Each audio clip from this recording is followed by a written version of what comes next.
Assalamualaikum warahmatullahi wabarakatuh. Perkenalkan, nama saya Nur Islamia dengan NIM 233111132, kelas 4D, mata kuliah Anatomi Topografi dengan dosen pengampu Dr. Hewan Eprinanda Galuh Berliana, MSI. Di sini saya akan menjelaskan tentang anatomi topografi ekstremitas kranialis. Pada anatomi topografi ekstremitas kranialis dibagi menjadi 3 regio.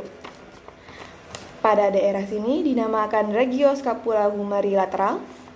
Selanjutnya pada daerah sini dinamakan regio scapula humeri medial. Dan yang terakhir pada daerah sini dinamakan regio antebrasii dan manus. Selanjutnya saya akan membahas tentang fascia pada bagian toraks dan kaki depan.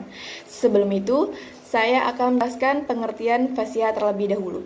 Fascia adalah pembungkus otot terluar dan sebagai fiksator. Pada fascia bagian toraks dan kaki depan ini terbagi menjadi 5 fascia.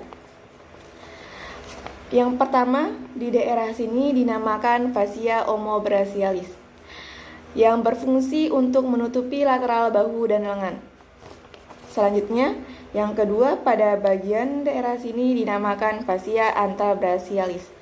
Pada fascia antebrachialis dibagi menjadi 2 fascia, yaitu fascia superficialis dan fascia profunda. Setelah itu yang ketiga pada daerah sini dinamakan fascia carpalis. Pada fascia carpalis ini dibagi menjadi 2 bagian, yaitu fascia carpalis dorsalis dan retinaculum flexorium. Selanjutnya yang keempat pada bagian sini dinamakan fascia metacarpalis. Pada fascia metacarpalis ini dibagi menjadi 2 bagian, yaitu fascia metacarpalis superficial dan fascia metacarpalis profunda. Dan yang terakhir, pada bagian distal dinamakan fascia digitalis, yang berfungsi untuk mengikat tendon. Selanjutnya saya akan membahas tentang regio scapula humeri lateral. Pada regio scapula humeri lateral ini terdapat muskulus yang berfungsi menggerakkan kulit untuk mengusir parasit seperti lalat dan nyamuk. Pada regio scapula humeri ini terdapat muskulus yang pertama di bagian sini dinamakan musculus cutaneus fasciae. Selanjutnya pada bagian sini dinamakan musculus cutaneus coli. Selanjutnya pada bagian C dinamakan musculus cutaneus omobrachialis. Dan yang terakhir pada bagian D dinamakan musculus cutaneus trunci. Selanjutnya saya akan membahas bagian dorsal. Pada bagian dorsal terdapat musculus trapezius, berbentuk seperti otot segitiga terbalik berada pada puncak tuber spina scapula, bagian dari cervica dan thoracalis, yang berfungsi untuk gerakan os scapula ke krania dorsal atau cauda dorsal. Vaskularisasinya ada arteri vertebralis, inervasinya ada ramus dorsal nervus spinal accessoris. Selanjutnya saya akan membahas tentang musculus latissimus dorsi. Pada musculus latissimus dorsi ini terdapat origofascia thoracolumbar, insertio tuberositas teres major os humeri, yang berfungsi untuk menarik humerus ke arah dorsal dan caudal. Vaskularisasinya ada arteri subscapularis, terus ada arteri thoracoldorsalis, dan ada arteri intercostalis dorsalis, dan yang terakhir ada arteri lumbaris. Inervasinya ada nervus thoracoldorsalis. Selanjutnya, pada bagian ventral terdapat musculus brachiocephalicus. Pada musculus brachiocephalicus ini terbagi menjadi 2, yaitu ada pars leudocephalicus dan pars leudobrachialis. Pada ruminansia dinamakan Cleidocipitalis pseudomastroideus, dan pada carnivora dinamakan Cleidocervicalis cleidomastoideus. Selanjutnya ada musculus omotransversarius. Musculus omotransversarius ini terletak pada permukaan lateral leher. Origonya ada alai atlantis os atlas, insersionya ada fascia suprascapula, spina scapula yang berfungsi untuk menggerakkan kepala dan leher ke lateral. Vaskularisasinya ada arteri cervicalis superficialis dan arteri vertebralis.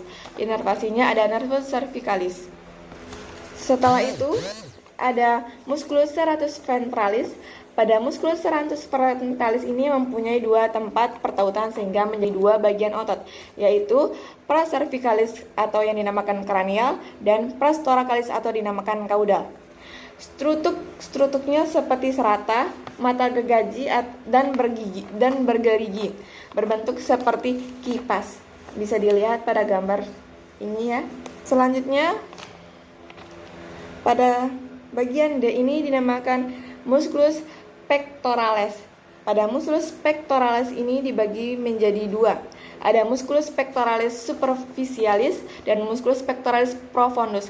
Pada musculus pectoralis superficialis dibagi menjadi dua bagian lagi, yaitu ada musculus pectoral transversus atau caudalis dan musculus pectoral descendens atau cranialis. Pada musculus pectoralis profundus dibagi menjadi dua bagian lagi, yaitu ada musculus subclavius dan musculus pectoralis ascendens. Selanjutnya saya akan lanjut pada gambar di samping. Pada bagian A dinamakan musculus rhomboideus. Pada musculus rhomboideus ini dibagi menjadi dua, yaitu ada musculus rhomboideus cervicis dan musculus rhomboideus thoracis yang berfungsi untuk menarik skapula ke arah dorsal dan kranial. Vaskularisasinya ada arteri cervicalis profundus dan inervasinya ada nervus cervicalis 6 dan 7, ardosa dan nervus thoracis. Selanjutnya pada bagian B ini dinamakan musculus latissimus dorsi. Lanjut pada bagian sini dinamakan musculus serratus ventralis thoracis. Selanjutnya pada bagian sini dinamakan musculus pectoralis. Lanjut pada bagian sini dinamakan musculus brachiocephalicus. Di bagian sini dinamakan musculus trapezius. Dan lanjut yang terakhir pada bagian ini dinamakan musculus serratus ventralis cervicis. Selanjutnya saya akan membahas gambar di samping. Pada gambar di samping saya terdapat musculus infraspinatus. Di bagian sini dinamakan musculus latissimus dorsi. Selanjutnya pada bagian sini dinamakan musculus tensor fascia anterobrachii. Selanjutnya di bagian sini ini musculus tensor fascia anterobrachii. Selanjutnya pada bagian sini dinamakan musculus trapezius brachii caput longum. Dan bagian sini dinamakan musculus triceps brachii. Lanjut pada bagian sini, daerah sini dinamakan musculus supraspinatus. Pada bagian ini dinamakan musculus deltoideus. Dan yang terakhir pada bagian sini dinamakan musculus brachialis. Pada musculus spinatus tadi berlokasi pada fossa supraspinata. Struktur daerahnya insersio lebih tebal dibandingkan daerah origo.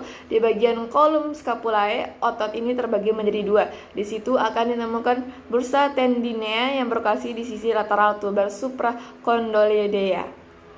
Selanjutnya ada musculus infraspinatus. Menempati fossa infraspinata ditemukan juga bursa tendinea yang berada di bagian mendekati insersio tepian tajam tuberosi tas majoris humeri. Selanjutnya saya akan membahas gambar di samping ini. Pada gambar ini, di sini dinamakan musculus tensor fascia anterobrachii. Pada bagian sini dinamakan musculus triceps brachii caput longum. Pada bagian sini dinamakan musculus anconeus. Selanjutnya kita pindah ke atas lagi. Di sini dinamakan musculus triceps brachii caput lateral. Pada bagian sini dinamakan musculus triceps brachii caput lateral. Pada bagian sini dinamakan musculus biceps brachii. Pada bagian sini dinamakan ventricle cephalica. Dan yang terakhir pada bagian sini dinamakan musculus brachialis. Lanjut ke pembahasan yang kedua, yaitu regioscapula humeri medial. Regioscapula humeri medial ini terbagi menjadi 3 musculus, yaitu musculus subscapularis, dan yang kedua musculus teres major, dan yang terakhir ada musculus coracobrachialis. Nah, pada bagian daerah sini dinamakan musculus subscapularis. Pada bagian sini dinamakan musculus suprascapularis. Selanjutnya pada bagian sini dinamakan musculus coracobrachialis. Pada bagian sini dinamakan musculus biceps brachii. Pada bagian sini dinamakan musculus triceps brachii caput medial. Dan pada bagian sini dinamakan lacertus fibrosus. Lanjut, pada bagian sini dinamakan musculus latissimus dorsi, dan pada bagian sini dinamakan musculus teres major, dan yang terakhir dinamakan musculus triceps brachii caput longum. Sekian presentasi dari saya. Wassalamualaikum warahmatullahi wabarakatuh.